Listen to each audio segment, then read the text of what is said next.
আল্লাহ নবী জানালেন, আমার উম্মতীরা আখিরি জামানাতে হাতে তালুতে আগুন রাখা থেকে ঈমান বাঁচানোটা বড় মুশকিল হয়ে যাবে।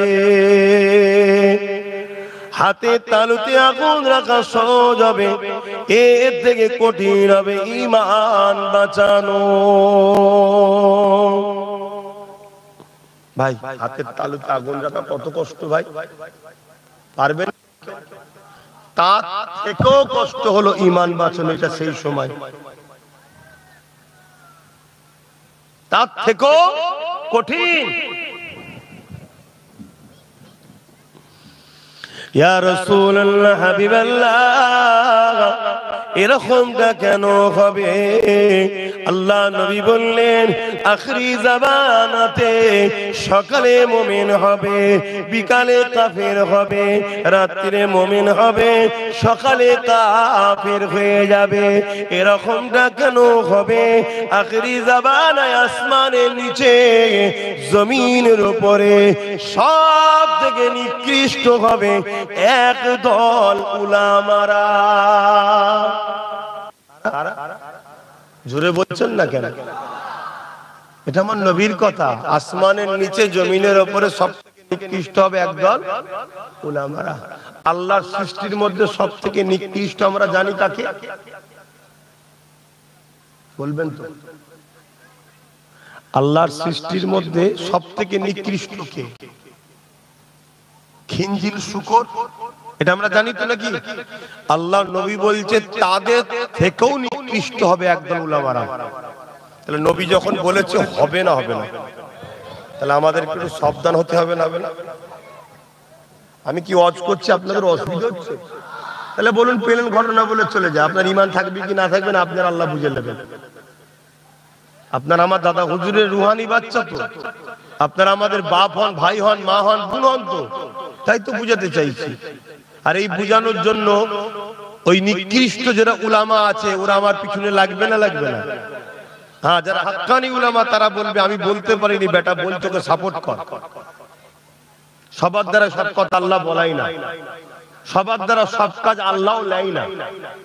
এজন্য যে বলতে পারে না তাকে আমি দোষারোপ করছি না, কিন্তু তিনি তোমার সাপোর্ট করবে, দোয়া করবে। আর কিন্তু যারা এই নিকৃষ্ট হবে তারা আমার বিরুদ্ধে লাগবে না? লাগবে না? কথাটা কোনো ভালো করে শোনে। আর না গত বছর এসছি, আবার এই বছর এসছি বলে অসুবিধা হয়েছে? কিরে, এবছর আসা ভুল করেছি? তাহলে তুই ওদের নিয়ে আছিস কেন?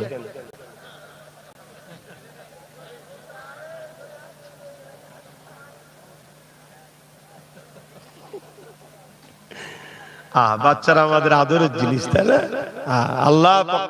আল্লাহ নবী বাচ্চাদেরকে আর খুশবুকে আর ফুলকে বড় পছন্দ করতেন। জোরে বলুন সুবহানাল্লাহ। খুশবু, ফুল আর বাচ্চা, আর এই কটার মধ্যে আবার বাচ্চাকে রাসূল বেশি পছন্দ করতেন। যে আল্লাহ নবী বললেন, বাচ্চাদের খসলত আমাকে খুব ভালো লাগে, ওরা এই ঝগড়া করে আবার এই মিশে যায়। জোরে বলুন সুবহানাল্লাহ। কোন বাচ্চাকে দেখেছেন ঝগড়া করে রয়ে যায়? দুটো বাচ্চা এক জায়গায় দেখবেন এই টানাটানি কিছু হলো, হয়তো টানাটানি ছিঁড়াছিঁড়ি করলো, আবার মিশে গেল। ওদের মনটা কত পরিষ্কার দেখুন। আর আমরা যত দিন বড় হচ্ছি, আজকে ঝগড়া করলে 3 বছর পরেও দেখা সাক্ষাৎ হচ্ছে, কথাবার্তা বলছি না। কেন? নবীর উম্মত তো আমরা। মানুষ মাত্র চলতে গেলে ঠুকুর মুকুর হতে পারে, সেগুলো মিলে যাও, বুকে বুকে মিলে যাও, একে অপরকে মুসাফা করে তওবা করে নাও, ভাই ভাই ঝগড়া রেখো না। ওইদিকে ইসলামের দুশমন আর মুনাফিকরা এক হয়ে গেছে। এই মুনাফিক বোঝেন তো? মুনাফিক হলো পুরো হুবাহু মুসলমানের মতো দেখতে, হুবাহু মুফতি মাওলানা মতো দেখতে, কিন্তু তার ভেতরটা হলো ইসলামের ক্ষতি করার জন্য কাজ করে। একে বলা হয় মুনাফিক। যে ভাষা আপনারা বুঝবেন, আমাকে একটু বলতে দেন। তাহলে আল্লাহর নবী কি বললেন? আসমানের নিচে জমিনের উপরে সব থেকে নিকৃষ্ট কারা হবে? বলুন বলুন। আল্লাহ তাদেরকে কোরআনের জ্ঞান দেবে, আল্লাহ তাদেরকে হাদিসের জ্ঞান দেবে, তারা দ্বীন ইসলাম শিক্ষা অর্জন করবে, কিন্তু দুনিয়ার লোভ লালসাতে তারা জড়িয়ে গিয়ে দুনিয়া তাগুতি শক্তির কাছে, দুনিয়ার অত্যাচারী শাসকের কাছে, দুনিয়ার ইসলাম বিদ্বেষী গভর্নমেন্টের কাছে তারা নিজেদের অস্তিত্বকে বিক্রি করে দেবে সামান্য পয়সার জন্য। তারা তাদের হাতের পুতুল হয়ে ইশারায় কাজ করতে লাগবে। আর ওই সকল ইসলাম বিদ্বেষী শক্তিগণ, ওই দল ইসলাম বিদ্বেষী শাসকগণ, ওই সকল ইসলাম বিদ্বেষী হুকুমতগণ, ওই সকল উলামাদের দ্বারা আমার উম্মাত উম্মতীদের দিল থেকে আমি রাসূলুল্লাহ আমার মুহাব্বত আদব ভালোবাসাকে কেড়ে নেবে। ইয়া রাসূলুল্লাহ হাবিবাল্লাহ, এই মুহাব্বত আদব ভালোবাসা কেড়ে নেওয়া হবে। হ্যাঁ, তাদের মধ্যে নামাজও থাকবে, তাদের মধ্যে রোজাও থাকবে, তাদের মধ্যে দাড়ি থাকবে, তাদের মধ্যে হজ থাকবে, তাদের মধ্যে দান খায়রাত থাকবে, তাদের মধ্যে কোরআন তেলাওয়াত থাকবে, তাদের মধ্যে মুফতি থাকবে, মাওলানা থাকবে। এরপরও আমি রাসূলুল্লাহ জানিয়ে দিলাম তারা হলো জাহান্নামী হয়ে যাবে, ইসলাম থেকে তারা বেরিয়ে যাবে। ইয়া রাসূলুল্লাহ হাবিবাল্লাহ, নামাজ আছে, দাড়ি আছে, টুপি আছে, রোজা আছে, হজ আছে, মুফতি মাওলানা কোরআন হাদিস সব আছে, এরপরও তারা ইসলাম থেকে কেন বেরিয়ে যাবে? আল্লাহ নবী জানিয়ে দিল দুনিয়ার তাগুতি শক্তির কাছে তারা বিক্রি হয়ে গিয়ে তাদের হৃদয় থেকে আমি রাসূলুল্লাহ আমার প্রেম আদব থাকবে না। আমি নবী আমার প্রেম আদব না থাকার জন্য আমার আল্লাহ পাক তাদেরকে বেঈমান বানিয়ে দেবে। এ যুবকেরা, তরুণীরা, বাপেরা এই সাবধান করে যেতে লেগেছে। দাড়ি রাখা সুন্নাত, ঈমানদারের জন্য সুন্নাত। টুপি পরা সুন্নাত, ঈমানদারের জন্য সুন্নাত। নামাজ পড়া ফরজ, ঈমানদারের জন্য ফরজ। রোজা রাখা ফরজ, ঈমানদারের জন্য ফরজ। মালদারদের জন্য হজ করা ফরজ, ঈমানদারদের জন্য ফরজ। হজ করা মালদারদের জন্য ফরজ, ঈমানদারদের জন্য ফরজ। যাকাত দিয়া মালদারদের জন্য ফরজ, ঈমানদারদের জন্য ফরজ।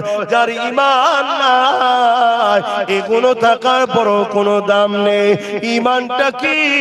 ঈমানটা হলো জানের থেকে বেশি ভালোবেসে, মুহাম্মদ রাসূলকে রাসূল জেনে জানের থেকে বেশি ভালোবেসে আদবের সাথে মেনে নেওয়ার নাম হলো ঈমান। আরো জোরে বলুন সুবহান।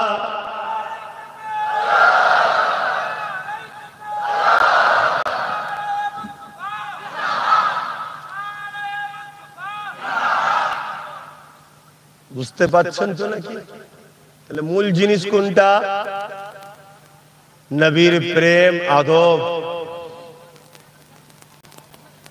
তাহলে ইসলামের দুশমন যারা, তারা কি করবে?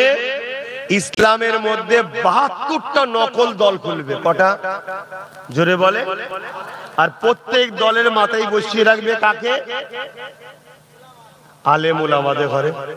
তাদেরকে ইসলামের দুশমনেরা ডলার দেবে, রিয়াল দেবে, অর্থ দেবে, মানি দেবে। তাদের দ্বারা মসজিদ বানাবে, মাদ্রাসা বানাবে, কোরআনের তালিম দেবে, সব দেবে। শুধু মুহাম্মদ রাসূলের প্রেম ও আদবটাকে বার করলে। কারণ কি ভাই? কারণ কি?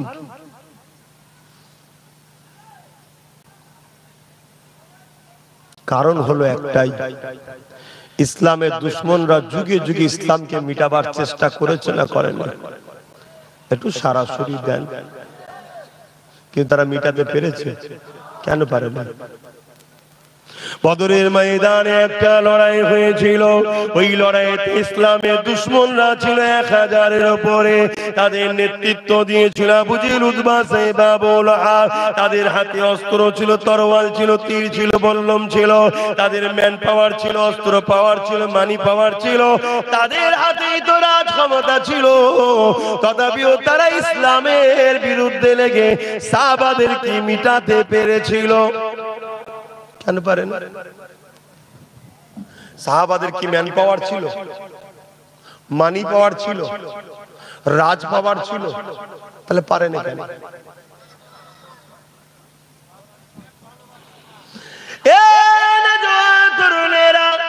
এটাই তো গবেষণার মধ্যে করতে লেগেছে, কোটি কোটি টাকা খরচ করে ইসলামের দুশমনরা রিসার্চ করতে লেগেছে। আরে পৃথিবীতে কি এমন পাওয়ার ওদের মধ্যে রয়েছে যেটা আমাদের কাছে নাই? ম্যান পাওয়ার রয়েছে, সেটা আমাদের আছে, ওদের নাই। এমন করে মানি পাওয়ার আছে, এটা ইসলামের নাই, আমাদের কাছে রয়েছে। অর্থ পাওয়ার রয়েছে আমাদের কাছে, ম্যান পাওয়ার রয়েছে আমাদের কাছে, আমাদের কাছে রাজ পাওয়ার রয়েছে, আমাদের কাছে ম্যান্ডেট পাওয়ার রয়েছে। পৃথিবীর সমস্ত আমরা এক জায়গায় হয়ে রয়েছি, এরপরও ওদের সঙ্গে কেন পারলাম না? বদরের জমিন আবু জেহেল ভেবেছে, উতবা সাইবা ভেবেছে মুহাম্মদ রাসূলের দিকে মাত্র 313 জন রয়েছে, আমাদের দিকে 1000-এর উপরে রয়েছে। কি রয়েছে? বল্লম রয়েছে। সাহাবারা খালি হাতে রয়েছে, সংখ্যা মাত্র 313 জন রয়েছে। এরপরও আমরা হেরে গেলাম কেন? আজকে দিনে তাদেরই উত্তরসূরিরা রিসার্চ করতে লেগেছে, বড় বড় মুফতি মাওলানা আলেমদেরকে খরিদ করেছে। বলো বলো বলো, কি এমন পাওয়ারের জন্য তারা হেরে গেল? আর মুহাম্মদ রাসূলের সাহাবারা জিতে গেল। আবু জেহেলের সংখ্যা বেশি থাকার পরও হেরে গেল। কি এমন পাওয়ার, কি এমন পাওয়ার? তখন তারা রিসার্চ করে জানিয়ে দিতে লেগেছে, শুনে রেখে দাও, অস্ত্র পাওয়ার তোমাদের থাকতে পারে, পারমাণবিক বোমা তোমাদের থাকতে পারে, ম্যান পাওয়ার তোমাদের থাকতে পারে, ম্যান্ডেট পাওয়ার তোমাদের থাকতে পারে, মানি পাওয়ার তোমাদের থাকতে পারে। মুহাম্মদ আরবি সাল্লাল্লাহু আলাইহি ওয়াসাল্লামের গোলামদের সিনাতে একটা পাওয়ার আছে, যে পাওয়ারটার নাম হলো ঈমানের পাওয়ার। ওই ঈমানের পাওয়ার কাছে পৃথিবীর কোনো পাওয়ার জিততে পারবে না। আরো জোরে বলুন সুবহান। বুঝছেন তো? আমি যেখানেই যাচ্ছি চেষ্টা করছি যাতে উম্মত গুলো কমসে কম ঈমানটা নিয়ে কবরে যেতে পারে। ঈমান এমন একটা লাইট বা এমন একটা জ্যোতি বা এমন একটা পাওয়ার, যে পাওয়ার আপনাকে অন্ধকার কাটিয়ে আলোকিত করে। ঈমানই আপনাকে একদিন আল্লাহ ও রাসূলের আরো কাছে নিয়ে যাবে, কল্যাণের রাস্তা দেখাবে, ধ্বংসের হাত থেকে বাঁচাবে। তাই আমি যেখানেই যাচ্ছি মানুষকে ঈমানের কথা আর এই মুনাফিকদের হাত থেকে বাঁচাবার চেষ্টা আমার বাপ ভাই মা বোনগুলোকে করছি। এতে আপনাদের কোনো আপত্তি হচ্ছে? একটু হাত তুলে বলবেন আপত্তি আছে ভাই?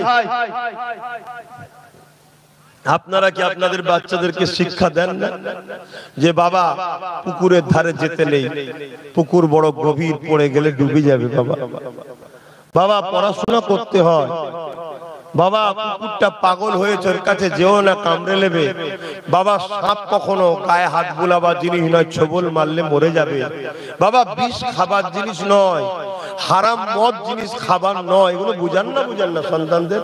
কেন বুঝান? কেন বুঝান বলে?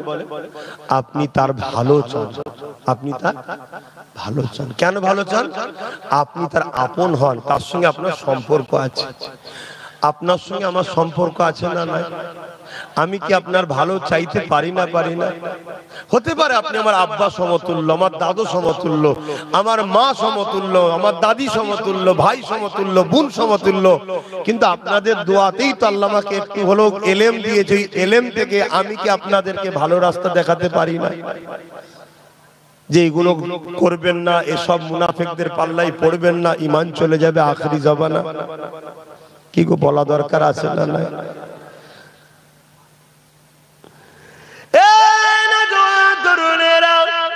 সবারই একটাই লক্ষ্য, আল্লাহ দ্বীনকে মিটিয়ে দেবে, আমার রাসূলুল্লাহ দ্বীনকে মিটিয়ে দেবে।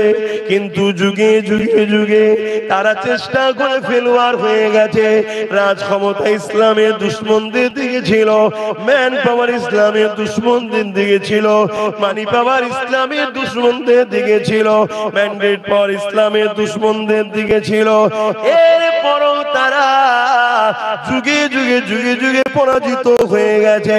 কোন পাওয়ারের কাছে তারা খেলেছে, তারা রিসার্চ করে দেখে নিয়েছে।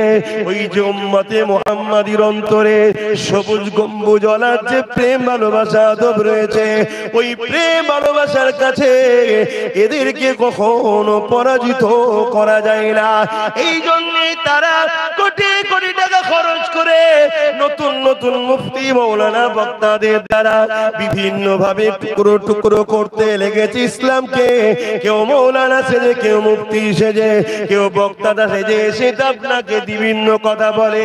সব বিষয় বলবে, নামাজের বেলায় বলবে, রোজার বেলায় বলবে, হজের বেলায় বলবে, কিন্তু অন্যায়ের বিরুদ্ধে বলবে না।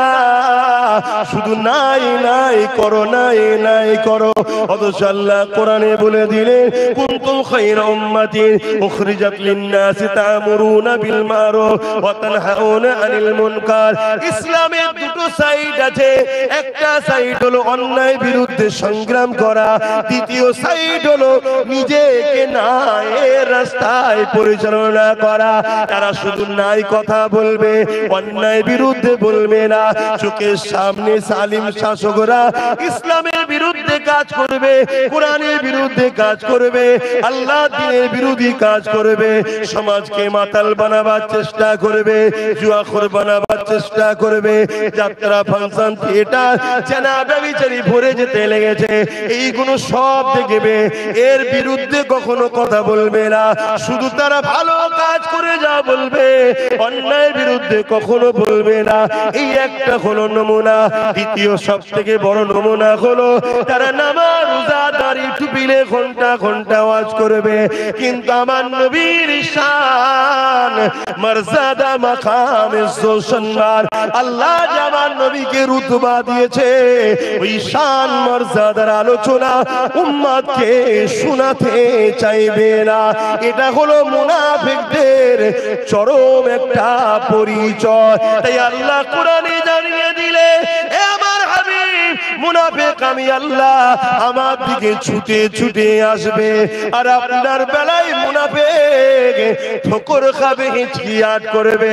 অর্থাৎ আপনার বেলাতে তারা দুর্বলতা প্রকাশ করবে, কুঞ্জুসি প্রকাশ করবে, কিন্তু আমি আল্লাহ আমার বেলায় ছুটে ছুটে তারা আসতে চাইবে। আমি আল্লাহ জানিয়ে দিই, যারা আপনাকে বাদ দিয়ে আমাকে ধরতে চায়, এরাই হলো সব থেকে বড় মুনাফিক। শুনছেন তো নাকি? তাহলে আমাদের ঘরে খেয়াল করতে হবে, আমাদেরকে খেয়াল করতে হবে। অস্ত বিশাল হচ্ছে, লক্ষ লক্ষ টাকা খরচ করে মাহফিল হচ্ছে। ভালো জিনিস করুন, আমি ইসলামের বিরুদ্ধে নয়, মাহফিলের বিরুদ্ধে নয়। মাওলানা তো অনেক এসছে। আব্বা আপনি একটু পিছন দিকে বিক্রি করেন, আব্বা নাই মুখে কথা বলেন না। আমি জানি আপনারা বড় কষ্টের মধ্যে আছেন, বেকারত্বের হার এত বেড়েছে, ভারতবর্ষের 80 কোটি লোক গরিব হয়ে গেছে। কত কোটি? এসব মোদির দয়াতে হচ্ছে। কার দয়ায় বলবেন তো? এই যে ভারতে এত গরিব বেড়েছে, আমাদের মোদি বাবুর এত ভালো লোক, তো ওই জন্য গরিবের সংখ্যা বেড়ে গেছে। খুব ভালো লোক। শুনছেন তো নাকি? 80 কোটি গরিব করে দিয়েছে, চিন্তার কোনো কারণ নেই। ওরকম নেতা যদি আরেকবার আসে 100 কোটি পার করে দেবে। দেশটা পুরো ধ্বংস হয়ে গেছে। তো যাক, ও বিষয় আমি আলোচনা করছি না। পরে যদি সুযোগ আসে, সময়ের মধ্যে কোনো কথার মধ্যে আসে, তখন বলবো। কেন দেশকে ভালোবাসা, এটার নামও ইসলাম। জোরে বলুন, হ্যাঁ জোরে বলুন। দেশের পক্ষে কথা বলতে হবে না, হবে না? এখন কোন মুনাফিক মুসলমান যদি বলে আপনি ধর্ম সবাই বলবেন কেন? আরে ধর্মেই আছে তো দেশকে ভালোবাসে, তাই ধর্মীয় মাহফিলেই বলি। জোরে বলুন সুবহানাল্লাহ। বাপ যদি না জানা থেকে আমি আবার বলছি, জানুন জানুন জানুন। কেন আপনাদের ঘরে কুয়ায় ফেলে রাখা হয়েছে, শুনছেন তো? কয়েকটা ছেলে একটু তেড়ে ফেড়ে যদিও বা উঠতে চাইছে, একটু সাগর দেখবো, কুয়ায় সব ধরে ঠ্যাং ধরে টানছে, যাসনি যাসনি যাসনি যাসনি, ডুবে যাবি ডুবে যাবি, যাসনি ডুবে যাবি। কথা কিছু বুঝছেন? ইসলাম যে কি বিশাল, এটাকে কুক্ষিগত করা হয়েছে ইসলামের দুশমনদের অর্থে পরিচালিত তথাকথিত একদল মুনাফিক উলামাদের দ্বারা ইসলামকে কুক্ষিগত করে দেওয়া হয়েছে। কেন? যাতে করে ইসলামের বিকাশ দ্রুত যে হচ্ছে এই হওয়া থেকে ইসলাম ব্রেক করতে পারে। শুনছেন তো নাকি? আজকে ইউরোপ দুনিয়া, আমেরিকা বলুন, ব্রিটেন বলুন, ফ্রান্স বলুন, জাপান বলুন, দলে দলে দলে দলে যুবক যুবতীরা ইসলামকে অ্যাকসেপ্ট করছে। জোরে বলুন সুবহানাল্লাহ। এটা কি কখনো চাইবে কেউ? জোরে বলেন। তাই ইসলামকে শুধু কুক্ষিগত করে দাও, কিন্তু তারা শিক্ষিত ছেলে, তারা গুগলে সার্চ করছে, তারা কি বলে গুগলকে জিজ্ঞেস করে রাসূলুল্লাহ লাইফ স্টাইল জীবনীকে পড়ছে। আপনারা তো নবীর জীবনী পড়েন না, আমার নবীর জীবনী দেখুন। আমার নবীর জীবনে যেমন পাবেন ধর্মনীতি পাবেন, সমাজনীতি পাবেন, অর্থনীতি পাবেন, পরিবার নীতি পাবেন, রাজনীতি পাবেন, রাষ্ট্রনীতি পাবেন, এডুকেশন নীতি পাবেন। টোটাল লাইফে একটা মানুষের যা প্রয়োজন সব বিষয়টা রাসূল পাক সাল্লাল্লাহু আলাইহি ওয়াসাল্লাম দেখিয়ে দিয়ে গেছে, শিখিয়ে গেছে। এর নাম হলো ইসলাম। জোরে বলুন সুবহানাল্লাহ। আর আমাদের ঘরে কি করেছে মোল্লারা, মৌলভী সাহেবরা কি করেছে বলবেন তো? কুক্ষিগত করে দিয়েছে। ওসব বাবা দেখতে যে উনি কি হচ্ছে না হয়, ওর ছেলে আইপিএস অফিসার হয়েছে, হোক গে যাক, তোমার ছেলে মসজিদের ইমাম করো বাবা। এর নাম ইসলাম? হ্যাঁ, ইমাম দরকার আছে, গ্রামে একটা ছেলে হলেই তো হয়। কথা বুঝছেন না? বোঝেন না? 100টা ইমাম গ্রামে কি করবো? 100টা ইমাম দরকার তো একটা। 100টা ইমাম আমি কি করবো? কথা আমার খারাপ লাগে। 100টা ইমাম এখন কি করব? কি হচ্ছে মানে 100টা ইমাম 99টা পিছনে দাঁড়িয়ে চেষ্টা করছে, ওকে ল্যাং মারতে পারলে আমার চান্স। ও যদি ভুল নাও করার পিছনে লেগে বসে আছে, এতে উচিত কি হবে? একটা ইমাম দরকার আছে, রাখুন। দুটো দরকার, রাখুন। 10টা করুন। বাকি 90টা দরকার ছিল দ্বীন ইসলাম শিক্ষার সাথে সাথে আমার ছেলেগুলো আইপিএস অফিসার হোক, জজ হোক, ডিএম হোক, বিডিও হোক। দরকার ছিল না? ছিল না? এগুলো করতে দিয়েছে। কি অসুবিধা হচ্ছে না? আমি ভুল করছি? আমি ফজরের নামাজ পড়ে বেরিয়েছি ভাই, আমি সেই ক্যানিং এ গেছিলাম, তালদিনা কি বলে ওখানে 10টায় যে মাইক ধরেছি 12টা পর্যন্ত, চারটে হয়তো বেশি যায়, কম বেশি। এসে আপনাদের এখানে এসে হাজির হয়েছি, জোহরের নামাজ এখানে পড়লাম, ভাঙরে আসি আর উঠে পড়ি। আজকে কিন্তু আল্লাহ ডাল ভাত জুটিয়েছে কপালে। কথা বুঝলেন? আমি বলেই দিয়েছিলাম ডালু ভাত করতে বলবি। মান্য করে হুজুর মানে খুব ভালো খাই, হুজুর মানে খাবে না। হুজুর খেয়ে ফেললেই বিপদ, খেলেই হুজুরের তখন হুজুর আর লড়তে পারবে না। লড়াই করবে কি করে? এখন তো লড়াই করার সময়, ঠিক না বেটি? হ্যাঁ, আমি নিজে স্পেশাল করে বলে দিয়েছি, একটু পেঁয়াজ, একটু 2-4টে রসুন। খেয়েছেন কখনো রসুন পেঁয়াজ দিয়ে আলু ভর্তা করে? ইগো মুরব্বী আব্বা বলবেন তো? গায়ের ব্যথা মরবে, খাবে না? শুধু গোশ খেতে হবে, গোশ। যাকে একটুখানি ভাই ভাই আনন্দ করলাম। তা আমি কি বুঝাচ্ছি বুঝছেন তো আমার আব্বা জানেরা? একটু বোঝেন আমার বাপজান ভাইরা।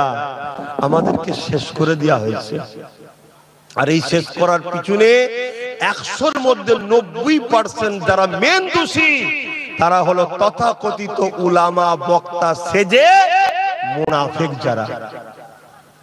যারা আমাদেরকে এই জায়গায় পৌঁছে দিয়েছে। এখন কি করছে এবারে? এখন এবার আমাদের ঈমানটাকে চুরি করতে লেগেছে, ঈমান চুরি করতে লেগেছে। আল্লাহ নবীর শানে যদি কেউ যারা পরিমাণ গুস্তাখীমূলক কথা বলে,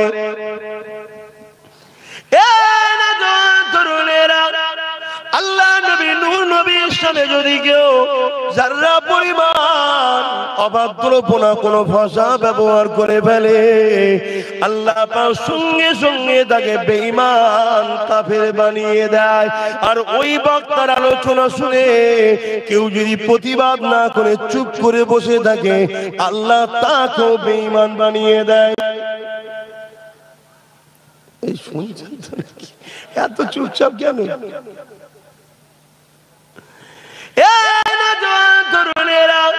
আমি বলবো উলামাদেরকে ভালোবাসেন, উলামাদেরকে পিয়ার করেন। কেন? উলামারা হলো আমার নবী পাকের ওয়ারিস। আল উলামা ওয়ারাসাতুল আম্বিয়া। নবী জানিয়ে দিলেন আমি নবী তো চলে যাচ্ছে, দুনিয়া থেকে রওনা দিচ্ছি, আমার পরে দিনের খেদমত করবে আমার ওয়ারিস উলামারা। ইয়া রাসূলুল্লাহ হাবিবাল্লাহ, ওই উলামা কারা হবে? কারা আপনার ওয়ারিস হবে? যারা নবীর পক্ষে কথা বলবে, যারা মুখ খুললে উম্মতকে নবীর সঙ্গে জুড়ার চেষ্টা করবে, যারা মুখ খুললে জানের পাওয়া করবে না, নবীর দুশমনদের বিরুদ্ধে সংগ্রামের হুঙ্কার দেবে, যারা মুখ খুললে জানের পাওয়া করবে না, দাওয়াতের মায়া করবে না, হক কথা বলে যাবে, যারা মুখ খুললে কার আঘাত লাগবে ওটা দেখবে না, যারা আমার নবী পাকের পক্ষে কথা বলবে, এরাই হলো আল উলামা ওয়ারাসাতুল আম্বিয়া। যাদের উদ্দেশ্য থাকবে উম্মতের দিলের মধ্যে নবী পাকের প্রেম আদরকে ভরে দেওয়া, তাদের উদ্দেশ্য থাকবে উম্মতের সঙ্গে নবী পাকের সম্পর্কটাকে জুড়ে দেওয়া। ইরা হলো উলামায়ে হাক্কানি, ইনারাই হলেন নবীর ওয়ারিস। ইনাদের শান মর্যাদা কত! যদি দুনিয়া জমিনে কেউ এই নবীর গোলাম উলামাদের সঙ্গে থেকে এক খানচাই পরে যদি খানাটাও খেয়ে থাকে, এ যুবক মন দিয়ে শোনো, মন দিয়ে শোনো, আমার নবীর পক্ষের উলামাদের সম্মান কত দেখো। দুনিয়ায় যদি 40 লিটারের যদি কেউ গুণ গায়, তার যদি আগে গাড়ি পিছনে গাড়ি বাতি থাকতে পারে, তার জন্য যদি পাহারাদার হতে পারে, ভিআইপি হতে পারে, তাহলে দোনোজানের সুলতানের পক্ষে যে বলবে তার সম্মান আছে না নাই? কথা বলছেন না কেন? আমরা দুনিয়ায় দেখছি না, দেখি না? চোরের হয়ে গুণ গাইলে তার কত ফ্যাসিলিটি। তাহলে আমার রাসূলুল্লাহ হয়ে যারা কথা বলবে, ওই সকল উলামাদের ফ্যাসিলিটি আল্লাহ দেবে না? দেবে না? হ্যাঁ, কত ফ্যাসিলিটি। শোনো, দুনিয়ার 40 লিডারদের সাথে থাকলে হয়তো একটু তোমার হাওয়া লাগতে পারে, ওর যদি ফরচুনার থাকে তোমার হয়তো স্করপিও হয়ে যাবে। শুনছেন না? শুনেন না? আবার কোন দিন তারাই ভেঙে দেবে। বুঝছেন না? বুঝলেন না? কেন? জানে ঝাড়া জিনিস ভাঙলে অসুবিধাও নেই। কিন্তু আমার নবীর পক্ষে যারা কথা বলে, নবী পাকের পক্ষে যারা গোলামি করে, নবী পাকের ওয়ারিস যারা, দোনোজানের সুলতান আল্লাহ আমার নবীকে বানিয়েছে, আমার নবী পাকের পক্ষে যারা কথা বলবে, ইনাদের কত সম্মান। যুবকের তো শোনো, একটা খাঞ্চা বিছানো আছে, একটা দস্তখান বিছানো আছে, ওই দস্তখানে নবীর গোলাম গোলামটা খানা খাচ্ছে, তুমিও যদি দস্তখানে বসে ওই নবীর গোলামের সঙ্গে খানা খেয়ে নিতে পারো, এই যুবক শুনে রেখে দাও, কাল কিয়ামতের ময়দানে এই একসাথে বসে খানা খাওয়া গুলো আল্লাহর জান্নাতে চলে যাবে। তাহলে তাকে যদি তুমি সাথ দাও, তার মাহফিলে যাও, তাকে পিয়ার করো, তাকে সহযোগিতা করো, তার কথাকে তুমি আগিয়ে নিয়ে যাও, তাকে যদি তুমি ঢাল হয়ে ঘিরে রাখো, তুমি যদি স্লোগান দিতে থাকো, এ দুনিয়ার জালিমেরা, এ নবীর দুশমনেরা, এ ইসলামের দুশমনেরা, এ মুনাফিক মুসলমানেরা, নবীর পক্ষে যারা কথা বলে, ওই উলামাদের পাশে আমরা রয়েছি। যদি কোন উলামাদের গায়ে তোরা একবার হাত দিই, কোন উলামাদের বিরুদ্ধে তোরা একবার কথা বলি, তাহলে আমরা ছেড়ে দেব না, তোদের বিরুদ্ধে আমরা লড়াই করব। এ যুবকেরা, তরুণেরা, আজকে বেঈমান নেতার জন্য মুসলমান কথা বলে, জালিম নেতার জন্য মুসলমান কথা বলে, চোর বদমাইশ খুনি ডাকাত নেতার জন্য মুসলমান কথা বলে, ধর্ষণ নেতার জন্য মুসলমান কথা বলে, কিন্তু আমার নবী পাকের পক্ষে যে সকল উলামারা কথা বলে, ওই উলামাদের সঙ্গে যে সকল যুবকরা দাঁড়িয়ে গিয়ে বলবে, কোনো চিন্তা নাই, আমরা আপনাদের ঢাল হয়ে রয়েছে, আপনাদের পাশে আমরা দাঁড়িয়ে রয়েছি, আপনারা নবীর হয়ে সিনা খুলে কথা বলে যান, আপনারা নবীর দুশমন যারা তাদের বিরুদ্ধে কথা বলে যান, নবীর পক্ষে হক কথা বলে যান। এই যুবকেরা শুনে রেখে দাও, যদি একখান চাই বসে খানা খেলে জান্নাতে যাওয়া যায়, তাহলে তারা কোথায় যাবে? কাল কিয়ামতের ময়দানে আল্লাহ আলেমে হাক্কানীদেরকে বলবে, তোমরা জান্নাতে চলে যাও, এখানে দাঁড়াতে হবে না। ওই সময় উলামায়ে হাক্কানীরা নবীর ওয়ারিসরা বলতে লাগবে, ও রাব্বি আল্লাহ পাক, দুনিয়া জমিনে যারা আমাদেরকে সাহায্য করেছিল, আমাদের পাশে দাঁড়িয়েছিল, যাদেরকে সাথে করে নিয়ে তোমার দ্বীনের ঝান্ডাকে তুলেছিলাম, যারা পাশে দাঁড়ানোর জন্য আল্লাহ চোরকে চোর বলতে পেরেছিলাম, মিথ্যাকে মিথ্যা বলতে পেরেছিলাম, সুদের বিরুদ্ধে বলতে পেরেছিলাম, ঘুষের বিরুদ্ধে বলতে পেরেছিলাম, তোমার নবীর দুশমনদের বিরুদ্ধে বলতে পেরেছিলাম, যে সকল মানুষগুলো আমাদের সাথ দিয়েছিল, আল্লাহ আজকে দিনে তাদেরকে আমাদের সাথে দেন।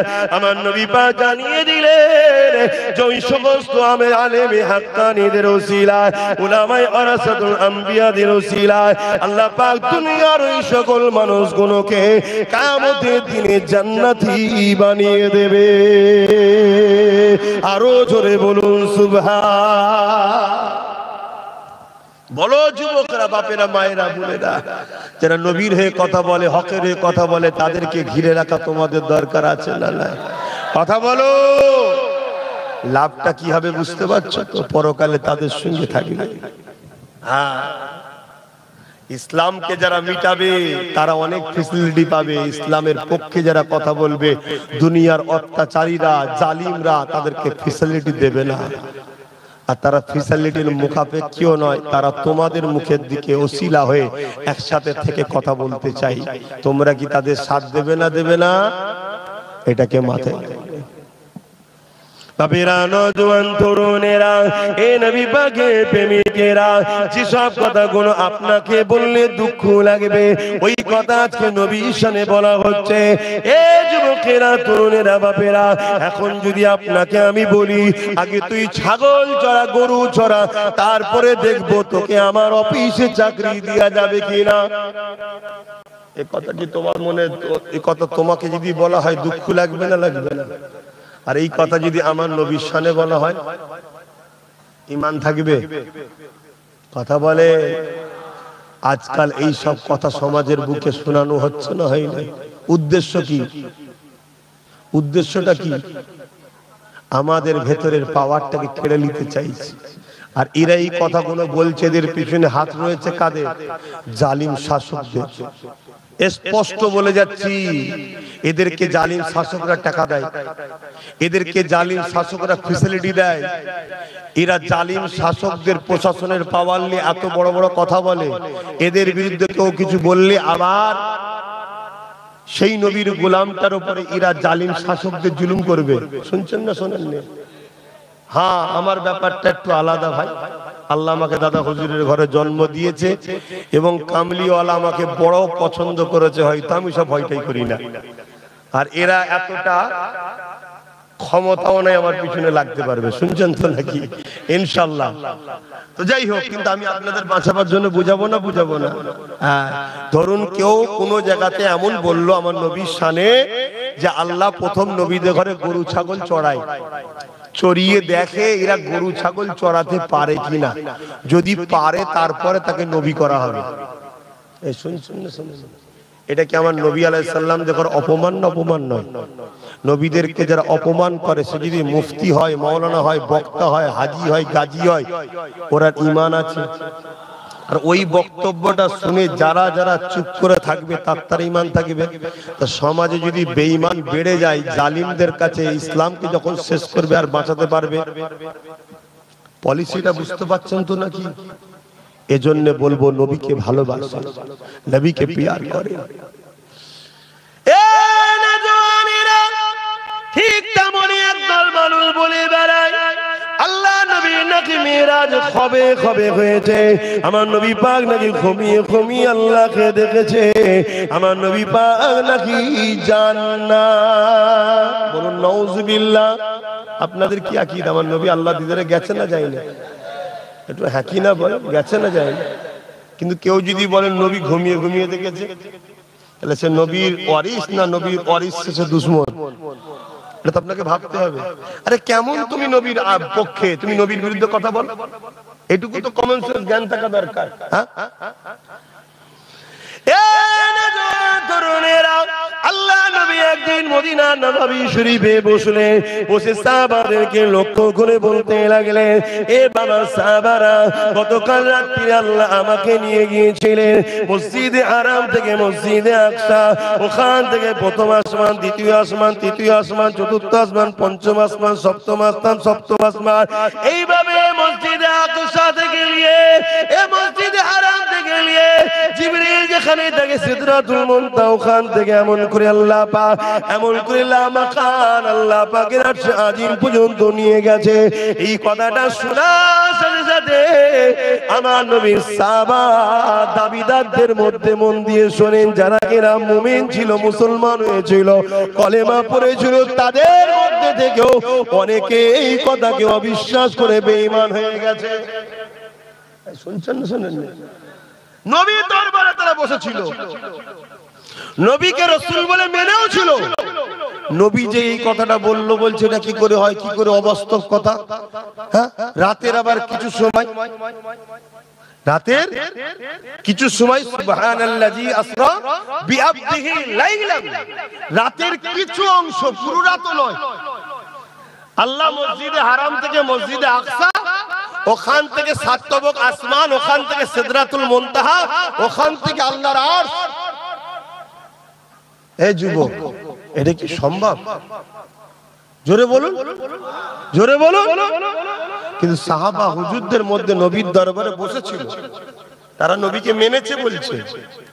এই কথা শুনে কিছু লোক বলে উঠলো, যেটা কি করে হয়। এই সুযোগটাকে নিয়ে আবু জেহেল, উতবা, সাইবা তাদের সাথে দিল, দিয়ে তারা আবু জেহেল, উতবা, সাইবার দিকে চলে গেল। আবু জেহেল বলতে লাগলো, মুহাম্মদ সাল্লাল্লাহু আলাইহি ওয়াসাল্লাম, তোমার এই কথাকে কি আমি বাজারে ছড়াতে পারি? আল্লাহর নবী বললে, হ্যাঁ পারো। তা যতজন পেল রাসূলের পক্ষে ছিল, যারা তাদের আবু জেহেল বার করলে চলে গেল, যারা অবিশ্বাস করলো। শুনছো কি বলছি? তা তোমার আমার ঘরের মোল্লা মলি সাহেব পালাবে, বিশ্বাসের কি আছে? নবীর হাতে তৈরি করা সাহাবা দাবিদার সে বেরিয়ে চলে গেছে। অবাক হয়ে যাচ্ছ?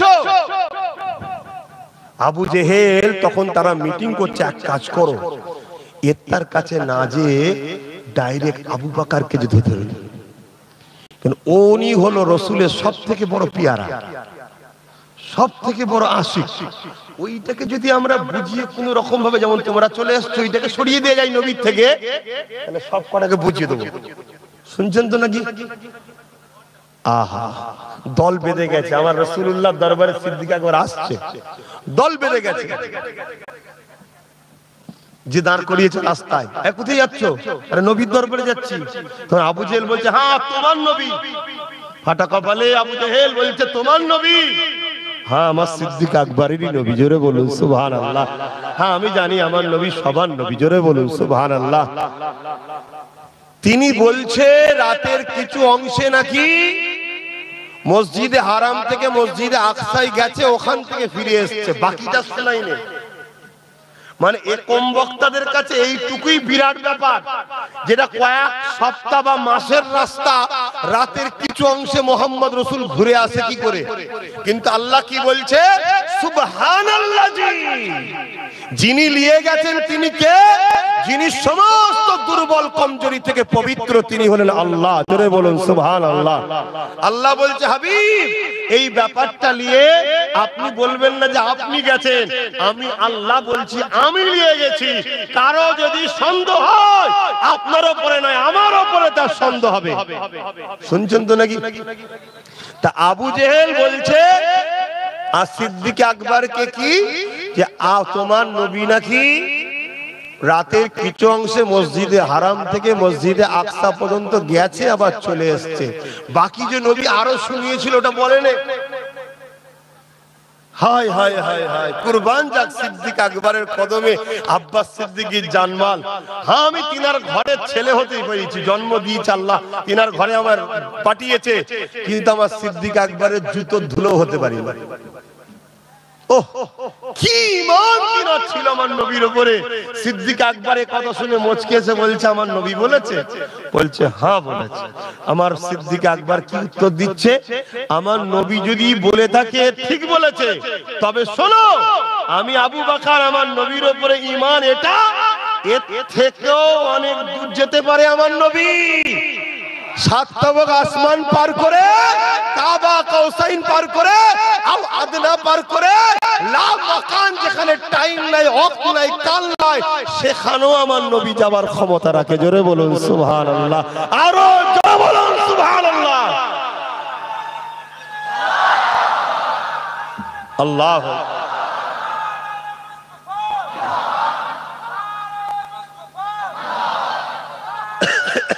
আল্লাহ, কথা শুনছেন? তাহলে সিদ্দিক আকবরের কাছে যেটা লুকিয়ে ছিল, ওইটার উপরেও সিদ্দিক আকবর বললেন আমার ঈমান নবী যদি বলে আমি আল্লাহ থেকে এসেছি, ওটাও আবু বকর বিশ্বাস করে, ওনার ক্ষমতা আছে। জোরে বলুন সুবহানাল্লাহ। আবু জেহেল বলছে সবাইকে বুঝালাম, তোমাকে আর বুঝিয়ে পারলাম না। শুনছেন? সিদ্দিক আকবর নবীর দরবারে এসে আল্লাহর নবী সবাইকে শোনাচ্ছে, এসে বলছে হুজুর আমার একটা কথা আছে। কি কথা? আপনি কথা বলেছেন, আপনি নাকি মসজিদে হারাম থেকে মসজিদে আকসায় গেছেন রাতের কিছু অংশ। কেন? আবু জেহেল শোনালো। তুমি কি বলেছো? আবু বকর সিদ্দিককে নবী জিজ্ঞেস করছে তুমি কি বলেছো? আমি বলেছি হুজুর যদি আপনি বলে থাকেন সত্য বলেছেন, এবং এটাও বলেছি আপনি যদি এটাও বলেন যে আমি আল্লাহ থেকে এসেছি, ওটা আবু বকর বিশ্বাস করে। জোরে বলুন সুবহানাল্লাহ। আল্লাহর নবী বলেন আবু বকর তুমি হলো সিদ্দিক। জোরে বলুন সুবহানাল্লাহ। এক রায়াতের মধ্যে আছে আল্লাহ বললেন জিবরিল জলদি করে যা আমার হাবিবকে যে বলে আয়, আজ থেকে আল্লাহ আবু বকরকে সিদ্দিক লকাব দিচ্ছে। জোরে বলুন সুবহানাল্লাহ। কেন? আমার আবু বকর আমার হাবিবকে সত্যবাদী বলে মেনেছে, আর তাই আমি আল্লাহ সিদ্দিক আবু বকরকে স্পেশাল লকাব দিলাম।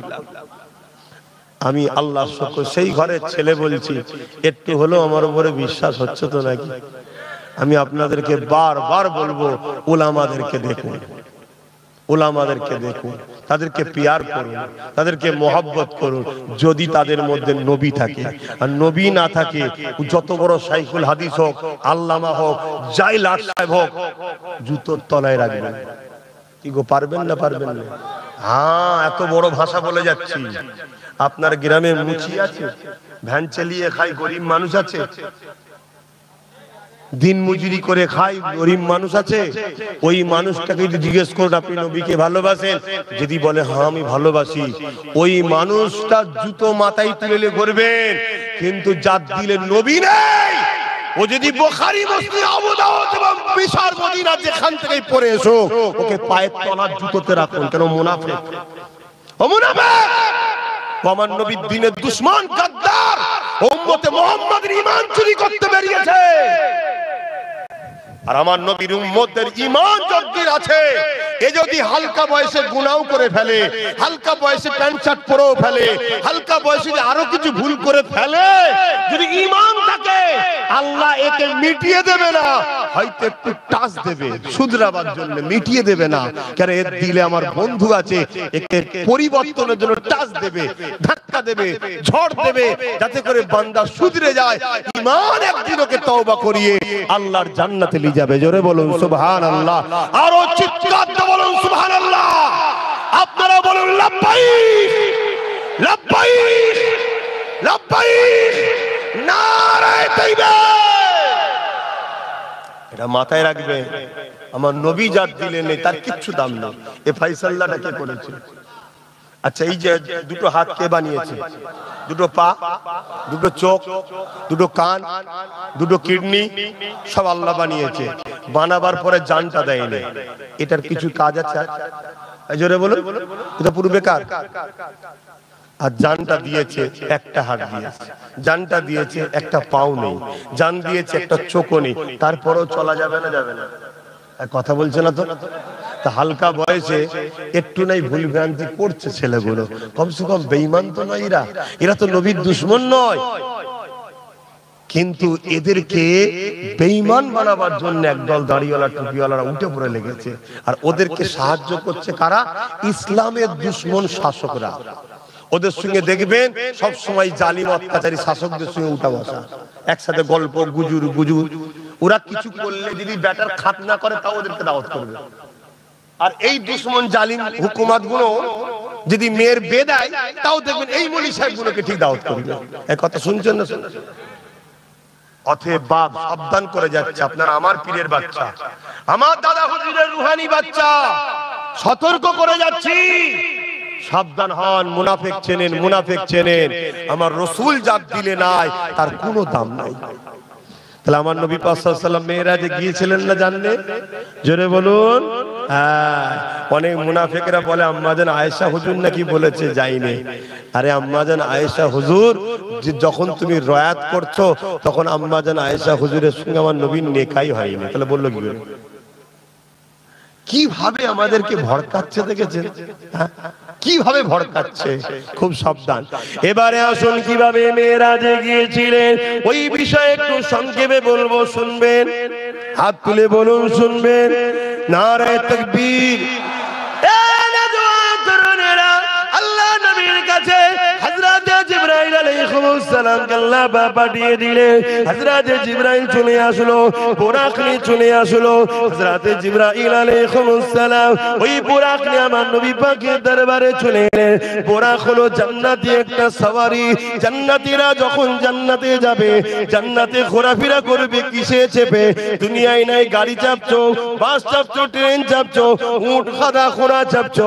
জান্নাতে চাপার সওয়ারি হলো এই বুরাক। ওই বুরাক যখন তৈরি করেছিল, ওই বুরাক জান্নাতীদের সওয়ারির জন্য করেছে।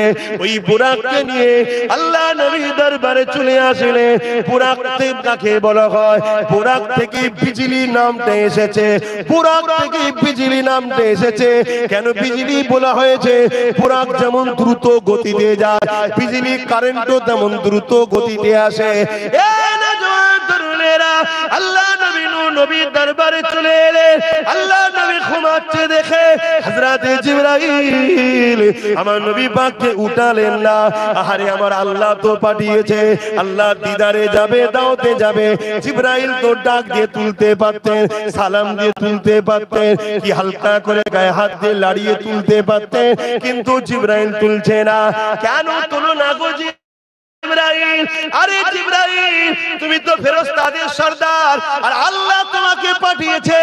নবীর থেকেও বড় হলো আল্লাহ, আল্লাহ খালিক, নবী মখলুক। তাহলে বড় যখন পাঠিয়েছে, কেন তুমি ডেকে তুলছো না, দাঁড়িয়ে আছো কেন? তুমি চুপ করে রয়েছো। হযরত জিবরাইল বলতে লেগেছে, এ দুনিয়া মানুষ শুনে রেখে দাও, অবশ্যই আল্লাহ খালিক, নবী হলেন মখলুক। আল্লাহ সৃষ্টিকর্তা, নবী সৃষ্টি হয়েছে, কিন্তু শুনে রেখে দাও আল্লাহ পাক তিনি বড়, ঠিকই কথা, কিন্তু জিনার কাছে পাঠিয়েছে, ইনি হলেন আল্লাহর বন্ধু মাহবুব।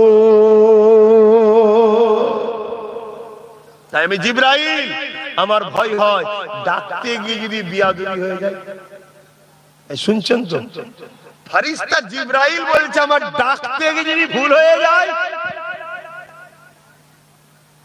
আর মিশর থেকে নাকি পড়ে এসছে, কোথা থেকে পড়ে এসছে সব বলছে, বলছে নবী নাকি নাউজুবিল্লাহ বলতে পারছি না। আপনারা সব জানেন, আমি ভাষা বলতে পারছি না। অনেক ভাই তো বুঝাতে গিয়ে বলেও ফেলছে, আল্লাহ মাফ করেন, আল্লাহ মাফ করেন। কি অবস্থা! তাহলে এরা কি ইসলামের দুশমনদের গুপ্তচর নয়? কথা বলে, এই তোমাকে যদি আমি বলি রাখাল, তোমার ভালো লাগবে? কথা বলো। হয়তো তুমি সত্যিকারেরই হয়তো নিজের ঘরে জীবজন্তু পশু পাখি লালন পালন করো। একবার দেখেছিলেন না, আমি একটা ছাগলকে নিয়ে যাই, ছাগলটা আমার পিছু পিছু ঘুরছে। আমি পুষেছিলাম শখ করে কুরবানি দেবো বলে। এইটাকে দেখে কেউ যদি আমাকে বলে রাখাল, আমার ভালো লাগবে? আমি তো তাকে বলবো তোর এত বড় মুখে সাহস, না ভেঙে ফেলবো তো, রাখাল বুঝবে না? তাহলে আমি একটা কুতাকারের কে? আমার নবীর কাছে আমার কোনো তুলনা হয়? হ্যাঁ, নবী যে ঘোড়া করে চাপতো, ঘোড়ার পায়ের ধুলো উপযুক্ত হতে পেরেছি কি আমি জানি না। তাহলে সেই নবীর সামনে যদি এই কথা ব্যবহার করা হয়, এই কথা যারাই ব্যবহার করবে এরা বেঈমান কাফের হয়ে যাবে। আর এদের পিছনে কোটি কোটি টাকা খরচ করছে ইসলামের দুশমনরা এই যুব সমাজকে কাফের বানাবার জন্য। ওই কথা শুনে ওই মজলিসে যারা যারা বসে থাকবে প্রতিবাদ না করে সব বেঈমান হয়ে যাবে। এই শুনছো না শুনুনি? হ্যাঁ, ইসলাম অন্যায়ের প্রতিবাদ করার নাম। আর নবীর ব্যাপার এলে চুপ থাকা যাবে না। হুজুর প্রতিবাদ করলে যদি মারে, ওই সাহাবা হুজুররা নবীর প্রেমে হাসতে হাসতে জান দিয়েছে, তুমি না একটু মার খাবে? তুমি তো বলছো ভালোবাসি নবীকে, কি গো এই ভালোবাসো না বাসো না? কারা কারা ভালোবাসো হাত তুলে দেখো। এই সত্যি, এই সত্যি, এই সত্যি হাত নামাও। ভালোবাসা কাকে বলে একটা বলে যায়। উহুদের ময়দানে লড়াই হতে লেগেছে, আল্লাহ নবীর বিরুদ্ধে মুশরিক কাফের জালিমরা আঘাত করতে লেগেছে, ইসলামের উপরে আঘাত করতে লেগেছে। সাহাবা হুজুর দিয়াকে নবী আমার ডিফেন্সে নেমেছে। ঠিক এমনই সময় দেখা যায় আল্লাহ নবীর একটা টাইমে নবী আমার একা একটা জায়গায় হয়ে গেছে, সাহাবা হুজুরদের সঙ্গে আর জালিমদের বিষয় লড়াই হতে লেগেছে। এমন সময় নবী পাককে একা পেয়ে এক অত্যাচারী জালিম বেঈমান কাফের আমার নবী পাককে তীরের নিশানা করছে মারবে বলে। আমার নবী পাকের একজন সাহাবী ছিলেন একটু দূরে, তিনি দেখতে পেয়ে গেলেন। তিনার নাম হলো হযরত তালহা রাদিয়াল্লাহু তাআলা। তিনি দেখতে পাওয়ার সঙ্গে সঙ্গে ছুটে এসে গেছে, কিন্তু তিনার হাতেও কিছু ছিল না যেটা দিয়ে তীরটাকে রুখবে। এই যে তীরটা আমার নবীর সিনায় লাগার কথা ছিল, আল্লাহ নবীকে সিনার সঙ্গে জড়িয়ে নিয়ে ওই তীরটাকে সাহাবী নিজের পিঠে লাগিয়ে দিল। আবার যেদিকে তীর আসছে ঘুরে যেতে লেগেছে, ঘুরে যেতে লেগেছে। এইভাবে ৭৯ থেকে ৮০টা তীর আমার নবী পাককে লাগার কথা ছিল, ওই সাহাবীটা নিজের সিনা নিজের পিঠে লাগিয়ে নিয়েছে। মোহাম্মদ কাকে বলে দেখো তুমি? আমি তো গলা লম্বা করে বলছি মোহাম্মদ করি। কাল ইসলামের দুশমন কালকে তোমাকে বলবে চমারটাকে যেতে হবে, 200 টাকার জন্য পালিয়ে যাবে, মরা মুরগির বিরিয়ানি খাবার জন্য পালিয়ে যাবে। আর তোমাকে সামনে নিয়ে মুনাফিক মুসলমান গুলো আর বেঈমান কাফের গুলো ওইখানে দাঁড়িয়ে দাঁড়িয়ে আজানের বিরুদ্ধে সমালোচনা করবে। চরিত্রহীন গুলো বলে যাবে আজানের পরে যদি কোনো স্লোগান হয় তাহলে সব থেকে জোরে স্লোগান এটা হওয়া দরকার। এক চরিত্রহীন এই কথা বলে যাবে, আর সেখানে মুসলমান তুমি 200 টাকার জন্য আর হারাম খাবার জন্য বসে থাকবে। এ মুসলমান, এইরকম মুসলমানের উপরে লানত দরকার, এইরকম মুসলমানের উপরে গজব দরকার। যে গজব আল্লাহ আমেরিকার উপরে দিয়েছে, এইরকম গাদ্দার মুসলমানদের উপরে আল্লাহর লানত হওয়া দরকার আছে না নাই? নবী আমার কতটা কষ্ট করেছে এই আযানের জন্য, নামাজের জন্য, রোজার জন্য, কোরআনের জন্য, দ্বীনের জন্য। এক বেঈমান কাফের দাঁড়িয়ে দাঁড়িয়ে এত বড় কথা বলে যাবে, আর ওখানে হাজার হাজার মুসলমান হারামের খাদ্য খাওয়ার পরে 200 টাকার রোজ লিভার পরে একবারও বলতে পারবে না যেটা আপনি ভুল বলছেন। কেন? আযানের পরে দ্বিতীয় কোনো আওয়াজ শোনা যায় না, আযানের পরে একটাই আযান আওয়াজ শোনা যায়, সেই ঘোষণাটা হলো আমার নবীর জন্য মাকামে মাহমুদের দোয়া চাওয়া।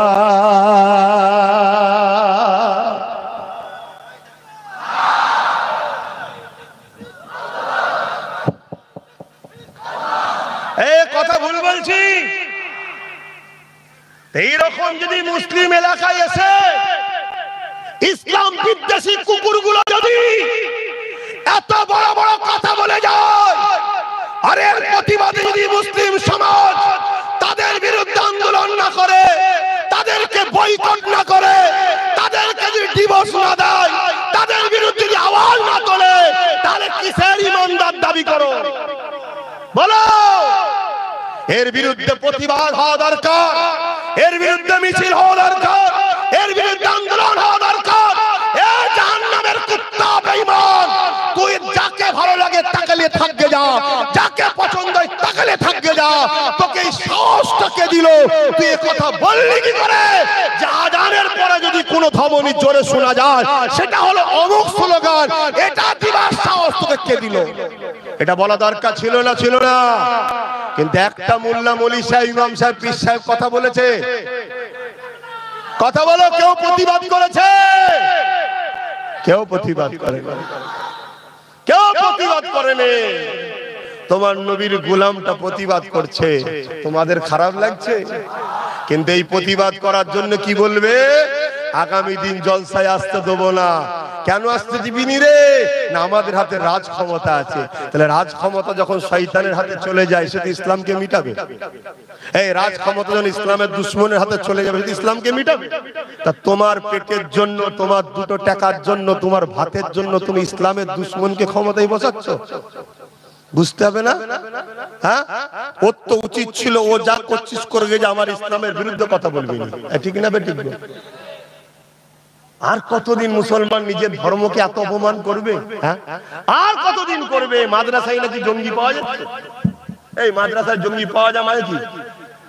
মাদ্রাসায় জঙ্গি পাওয়া যায় মানে কি? নবীর ইসলামকে অপমান করা নয়? আরে অসুবিধা হচ্ছে তোমাদের? গায়ে লাগছে? তাহলে সারা দিচ্ছে নি গায়ে? মাদ্রাসাকে অপমান করা মানে নবীকে অপমান। মুর্শিদাবাদে, ভূতে, সীতাতে সব নাকি জঙ্গি পাওয়া যাচ্ছে। এই তো কিছুদিন আগে একটা ছেলেকে নাকি এনকাউন্টার করে মারলো। সে মুসলমান না নামে মুসলমান আমি জানি না। ইসলামে যে দুশ্মনী করে, জুলুম করে, অন্যায় করে, তাকে আমি মুসলমান মনে করতে চাই না, কিন্তু তাকে এনকাউন্টার করে মারলো। তার দুদিন পরে মালদাতে দুজন আবার পুলিশকে গুলি করেছে। তাকে এনকাউন্টার করে মারবে তো? তাহলে মুসলমান হলে সঙ্গে সঙ্গে হই হই? তাহলে এই যে যারা ক্ষমতার জোরে ইসলামকে কালিমা লাগাচ্ছে, মুসলমান দেখে কি বুঝাতে চাইছে? ইসলাম তো। তাহলে ইসলামকে যারা কালিমা করতে চাইছে, মাদ্রাসা দেখিয়ে ইসলামকে কালিমা করতে চাইছে, আজানের বিরুদ্ধে কথা বলতে চাইছে, এদের বিরুদ্ধে আমাদের লড়াইয়ের দরকার আছে না? না। কিন্তু হাইরে হাইরে, একদল মুসলমান, আমার কওমের ছেলে, আমার ঘরের ছেলে, আল্লাহ একটু চাকর দিয়েছে, একটু ক্ষমতা দিয়েছে, ওই সকল বেঈমানদের বিরুদ্ধে কথা বলবে না। আমার মতো বা আপনাদের মতো ইসলামের পক্ষে কথা বলবে যারা, তাদেরকে বলবে জলসায় গেলে কেস দেবো, জলসায় গেলে কাজ বন্ধ করে দেবো, জলসায় গেলে মারবো, পিটবো। ওই শিক্ষালে শিক্ষালে একজন এরকম করেছিল, এখন ঘরে ঢুকে বসে আছে। শিক্ষালে শিক্ষালে বেঈমান কাফেরকে খুশি করার জন্য আল্লাহ ছেড়ে দিয়ে অন্যজনের কাছে চেয়েছিল, মনে পড়ছে? যে দেখি যা তারই কাফের তাকে ঘরে ঢুকিয়ে দিয়েছে। শুনছেন না? শুনুন, আমার কথা স্পষ্ট। অসুবিধা হচ্ছে নাকি আপনাদের? দাওয়াত করবেন না? আমি ভাঙড়ে আসতে চাইনি। আমি ভাঙড়ে এলে আমার বেশি অসুবিধা হয়। আমার অসুবিধা, আমার মনে হয় আমার জন্য আমার ছোট ভাইটার না অসুবিধা হয়ে যায়, এই চিন্তায় আমি আসতে চাই না। কেন? আমি অন্য জগতের মানুষ ভাই, আমি একটু অন্য জগতের মানুষ। আমি কারো ভাবটা ধরিনি ভাই, এইসব কিছু পড়া করি না আমি। কিন্তু তথাপিও চিন্তা হয়, আমি এইসব পড়া করা কথা বলে দেবো, দেখা যাবে ওর হয়তো কিছু সমস্যা হবে নাকি, এইসব চিন্তা হয়। অন্য অন্য জায়গায় হলে আমি ওই তো যেগুলো দেরি আছে না, অন্য জায়গায় হলে সব এখন ঢুকিয়ে বসে ফেলতাম। আল্লাহ শুকর করে বলছি, অন্য জায়গায় হলে সব এখন বসিয়ে দিতাম, আর না হয় এলাকায় দেখা যেত সব ফাঁকা করে দিতাম। শুধু এখানে মনে পাচ্ছি না, এখানে পাচ্ছি নি। ওই নওশাদের কি জানে পেরেশানে পড়ে গেছি আমি, আর নাই সব ঠিক করে ফেলতাম। পাগলামি ধরেছো? হ্যাঁ, আমার নবী ইসলামের জন্য দান্দা মুবারক শহীদ হয়েছে, আমার নবীর ইসলামের জন্য উহুদের ময়দানে রক্ত ঝরেছে, এই ইসলামের জন্য তায়েফের জমিনে নবী পাক রক্তাক্ত হয়ে অজ্ঞানে পড়েছিল, এই ইসলামের জন্য। আর তুমি ইসলামের দাবি করে ইসলামের বিরোধী করছো, তার মানে তুমি ইসলামের দাবি করে বেঈমানকে ইসলামের বিরুদ্ধে বলাচ্ছ, তার মানে এই মেনে লিয়া যাবে? আর এই বিরুদ্ধে একটা কোনো মুফতি মাওলানা কথা বলে? আর যখন আমি বলবো, ওই মুফতি মাওলানা গুলো দাঁড়িয়ে গিয়ে জালিমদের দালালি করবে। এইদিক ওদিক করলে হবে না, হারামখোর কত খেয়েছিস বল না। আমার আব্বা কোনো অসুবিধা হচ্ছে নাকি? আমার ওই মুরব্বী আব্বা মাথায় হাত দিয়ে বসে পড়ছি, শুনছে তো নাকি আমার ওই বাপটা? ওই যে ওই পিছনে অনেক বয়স হয়েছে বাপের, মনে হচ্ছে ওই যে মুখে হাত দিচ্ছে, আবার মুখ ঘুরিয়ে উনি দেখছে। আব্বা ঠিক বলছি তো নাকি? আলহামদুলিল্লাহ মিটে গেছে। কেন আমার দাদু, 5 দাদুর মনে হয় শুনেছে, বয়স দেখে মনে হচ্ছে। বাপ, এ নিঃশ্বাস এক্ষুনি বন্ধ হয়ে যেতে পারে, যতক্ষণ চলছে আল্লাহ রসুলের পক্ষে চালাও, যদি বাঁচতে চাও, আর নাই সব বরবাদ হয়ে যাবে। নামাজ আছে, আজান আছে, একটু সালামটা দিয়ে নি, এই সুযোগে যদি পারো একটু আরো চেপে চেপে যাবে, ইয়া নবী সালাম, এই তো লিখছি।